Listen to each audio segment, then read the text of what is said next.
Hello loves, welcome back to TigeraGitana. Today we're going to be doing the weekly video poll that this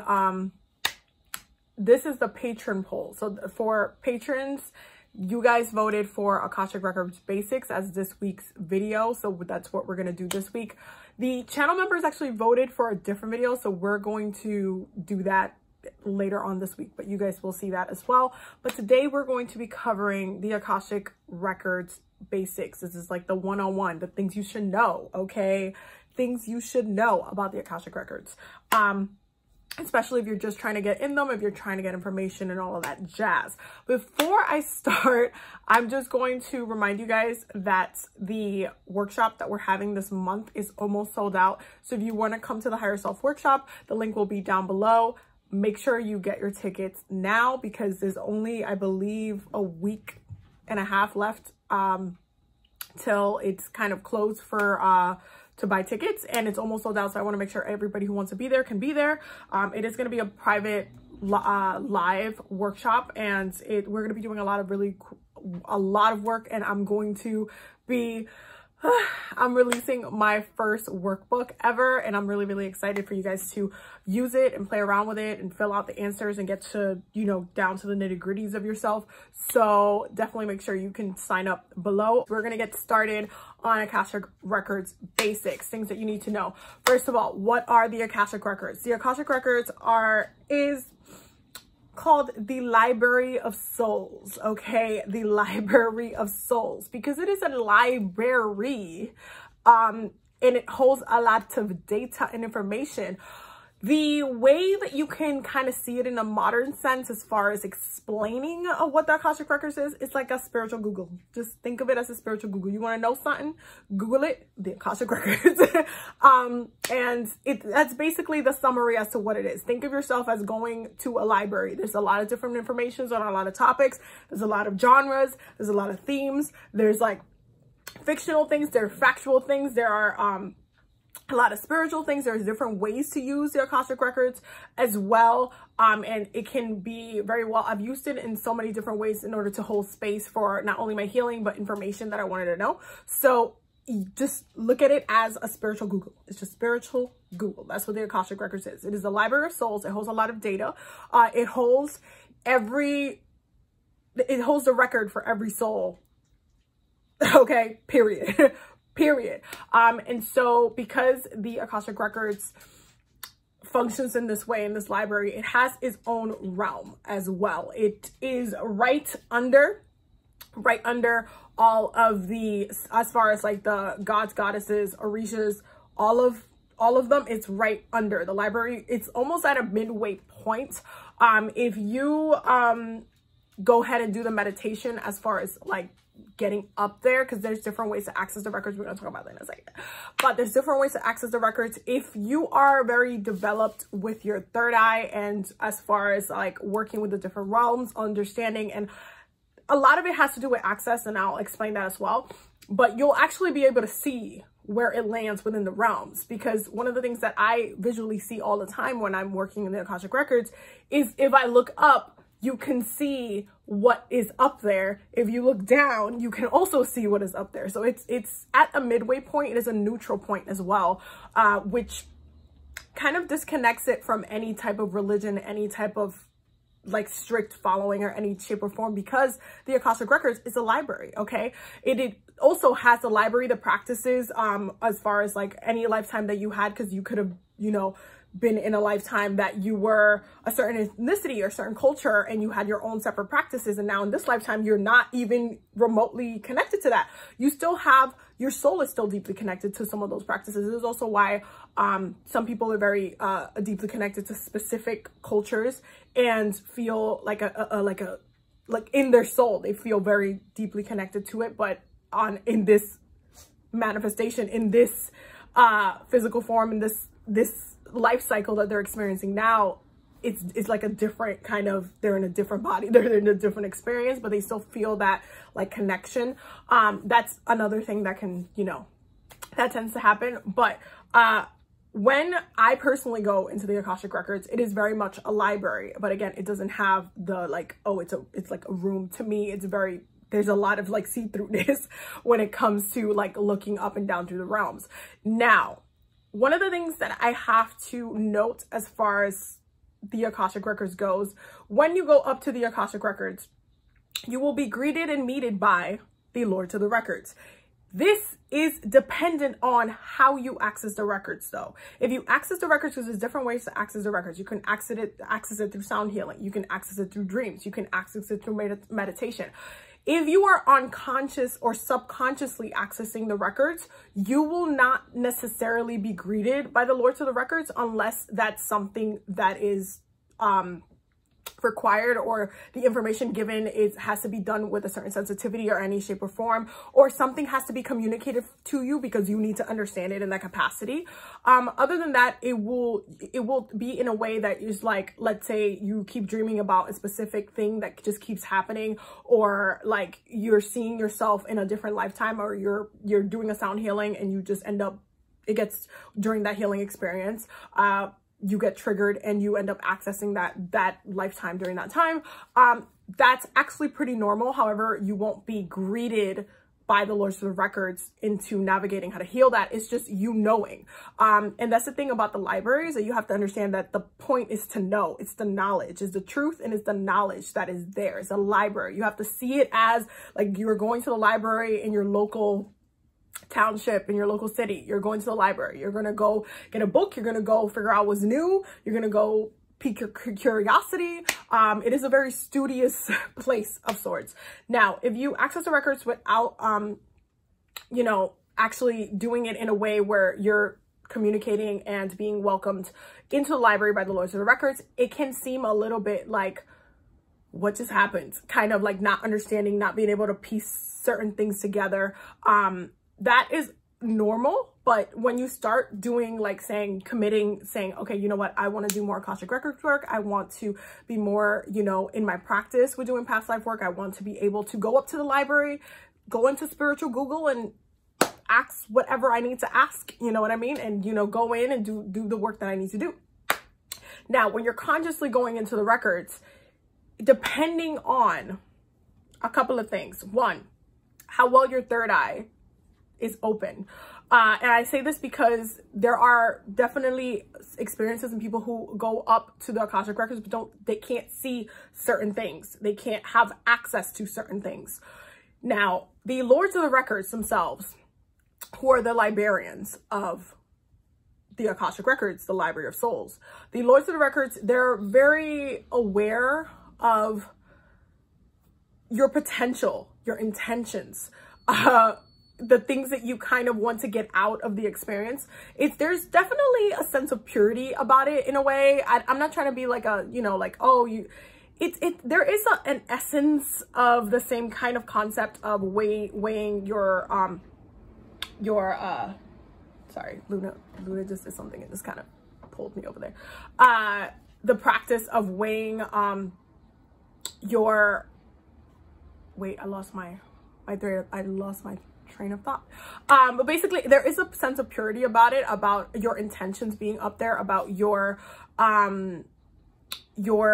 what you want to do with the information. And you have to be aware that when you're up there, the Lords of the Records are very much aware of what you're thinking, what your intentions are. It is not a secret. They very much, because the Akashic Records are accessed through your crown, your thoughts are also up there. They're also something that are very consciously being written into your own records for this specific lifetime. So if you're having manipulative thoughts, or if you're having, like, you know, intentions that are not necessarily positive, or if you're trying to manipulate the system in whatever way to get some sort of something out of it, to use against someone, to use and, you know, kind of, you know, if you're trying to do the most, the Lords of the Records will limit your access in the records. There are times that the Lords of the Records will not give you access to the Akashic Records, where you can actually do the meditation, do the prayer, do in whatever format you open your records, and they won't give you access. If you are blocked from access from the Akashic Records, your intentions are not pure, or you are not ready to be up there or to get the information. And so someone else would have to hold space for you to ask those questions and access your records for you. Why that is, again, it goes into your intentions. There's a sense of purity as far as like, are you trying to use this information for bad? Are you trying to waste your own time? Are you trying to like misuse knowledge in order to cause harm or whatnot? So you have to understand that if you're feeling frustrated, if you're not able to like go up there and access it properly, then you're gonna have to do some work on that first. Now, if you're going up into the records as a way of like a curiosity, they very much like that. It is a library, so they're very much like, okay, you know, there's a library. What do you want to know? So there's different ways and different things that you can do in the Akashic records. The Akashic records, in many ways, like I like to kind of see it sometimes as kind of like having specific rooms or arenas that you can do specific work with spirits, with gods, goddesses in. There are times where you're able to call down different angels within the Akashic records to do specific work for that. You do not need to be in the Akashic records to do angelic work or different works with spirits and stuff like that, but you can do so there as well, as far as if you're trying to work with a specific deity or whatnot. You can do work and kind of almost, it to me in my head, it views up as like a separate room, a separate arena that's actually meant to do that work in. But because the Akashic records is the library of souls, you do a lot of soul work there. And so you can go over a lot of different things in the Akashic records. 1, your soul contract. 2, you can rewrite your soul contract as well, as far as like what you want to do within this lifetime, any things or any people that you might want to remove or heal within the lifetime as well. You can access different lifetimes, obviously your different past lives. You can access different trauma and the origin of the trauma, which is really, really, really, really important, because once you go into the Akashic records and you are trying to, your intention is like, hey, for some reason I keep having the image of a cat. I keep having like a black cat kind of following me throughout my whole life. I just kind of have found myself kind of connected to this whatever your question is. Okay, I'm just using that as an example.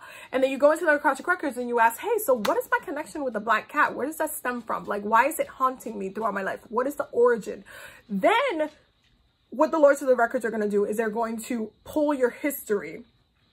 They can either pick where the trauma began, or they can pick where the connection like as far as the presence began. It really depends on how you phrase your question. Now, I do have to mention this when it comes to questions and asking the Lords of the Records things, because this is a crucial thing to understand, and probably the most important thing that you need to understand from the Akashic records. Okay, don't ask yes or no questions.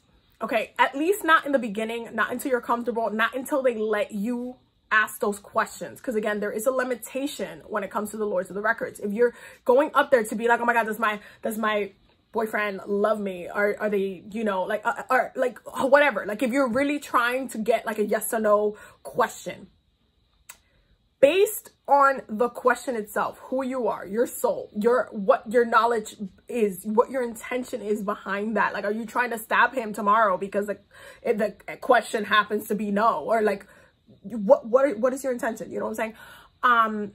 That will literally be weighted and said, okay, let's give this person access to that, or let's not.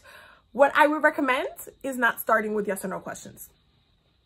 Once you get into a little bit more advanced and the Lords of the Records feel that you can handle yes or no questions, then you can do that. But I do feel like yes or no questions are a little bit advanced, and a lot of the time they will not answer them, especially if it goes deeply into the intention of the thing. And if you're only trying to basically get the sugar coating of what you should know about it, that's one of the frustrating parts about going into the Akashic records. As far as coming from the Lords of the Records side, it's like you have to understand it's a library. It's supposed to be for knowledge. You're supposed to try to learn something. You have to look deeper into the rooted issue. There's no let's see the sugar-coated answer to this. Okay, like, okay, oh, is this person my soulmate? Yes. But what did you learn about the connection? What did you learn? Do you have trauma backed up? Is there something that you're supposed to be healing? Is there a reason why they're in your life? Like, why are you not asking the most important questions that you're going to actually have to deal with versus the confirmation aspect? Because if you ask like, hey, so what is my origin with this person? Your question would have been asked because it would have came up in your records. Well, this person is one of your soulmates and this is your connection with this person. And this is why it's deep rooted in that. Like, you will get your answer if you ask the correct questions within the Akashic records. Don't be lazy and try to do some yes and no stuff, because you're going to really not get the benefits of being up there. And they're also going to block you a lot of that because they're going to want you to do the work. And the work is research. The work is knowledge. The work is asking the right questions so you can heal and understand from it. Now, because you can't ask that yes or no questions, you can ask why, how, when, all of these other questions that lead to different past life, different points in time, different trauma, whether it's this lifetime or a past one. You can access those specific lifetimes, those specific moments, and then go in deeper and then heal it. That's the benefits that you can get using the Akashic records. And that's the thing that I really would like everybody to understand, because even if you get a reading with me and I'm pulling your past life and we're having like that conversation, if you've gotten a past life reading with me, you would know, because we already talked about this. But one of the things I say right off the bat, do not ask me yes or no questions. That's not the point of why you're here, why I'm holding space for you, what the purpose is. That's not the point. The point is for you to heal what it is that you need to heal, for us to have that conversation so you can actually release what you need to release, let go, and actually feel better. Actually, you're so on a soul level, feel better, feel liberated, feel like you're not carrying that baggage energetically anymore. So that's like one of the main things I need you guys to understand with the Lords of the Records. 2 is the tone, okay? The Lords of the Records are very, very blunt is what I'm going to call it, but with a lot of love. They're very, very loving in the way they deliver it, but they can be very clear and concise about how they're delivering the words that they're saying, or even the way they're showing you what is being shown. So if you're having a conversation with them and, you know, they're not going to sit here and sugarcoat anything, but they are going to address you in a way where it's respectful and loving, but you're also getting to the point. There's no dancing around topics. So just be mindful about the tone, because I feel like it does catch people off guard sometimes with the tone. The next thing I need you guys to know about working with the Akashic records specifically, as far as understanding, a lot of the things that you will come to learn, not everything needs to be a healing experience, but when you do find a lifetime or, you know, an issue that came up and you're like, okay, the Lords of the Records are like, here, this is how you, why this thing it's been following you for a couple of lifetimes. This is where it originates. This is what's going on. Feel free to ask, like, hey, can you guide me in how to heal this? Can you, Lords of Records, please guide me, give me the knowledge so I know how to heal this. And this is if you're doing, you know, the process for yourself. There is a procedure that you're supposed to follow. I'm going to say supposed to, because there's different ways to access the records. There's different ways to heal in there. And there's, how do I put it? Within the modern age right now, the Akashic records and Akashic records work has been very much modernized in a way that is, very dismissive of the way that Black, Indigenous, people of color would address the records themselves. So it does tend to be, how do I put it? It does tend to be a little bit like when you're going through the prayer, when you're going through the whole process, it has a structure to it. Not that the structure doesn't work. The structure works. It has like value in it, but you will find that within, if you're accessing the Akashic records through the way that it's taught now through like white spiritual people, it's more, it's found, the way the whole structure is founded is very like clean, concise, praying to God, praying to, like, you know, the way that it's kind of done. Now, again, I'm going to I'm going to keep emphasizing there's different ways to open the records. There's different ways to access the records. And you don't have to necessarily follow the specific prayer that's at hand. I do find it useful to use the prayer that they have come up with the help of the Lords of the Records as well, because that's one of the things, especially when you start working with the Akashic Records on a regular basis, the Lords of the Records will give you downloads and ideas for things that you should be doing, and especially if you're someone within the spiritual community and are trying to be proactive in your healing, your content, what you're bringing to the masses, and especially if it connects to your life's purpose.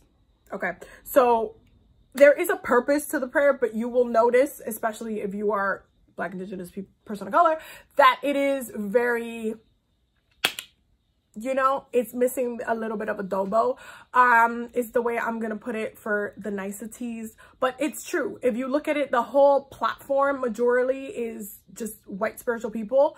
And so it's just not done the same way. I know my ancestors have access to records through sound, a lot of it in ancient times, and you can go in the Akashic Records and ask, like, hey, Lords of the Records, tell me how the Akashic Records were accessed before by my ancestors, or like in different cultures or whatever. You can literally go in and do that research within the records itself. But right now, the way that it's kind of, I don't want to say marketed, but the way that it is used and mass produced, okay, with the books and all that stuff, it is a very, it's been a very like kind of, you know, the way that kind of white people go in and they you know, do put things in museums. They kind of put it in a nice package and be like, hey, this is what it is. You know what I mean?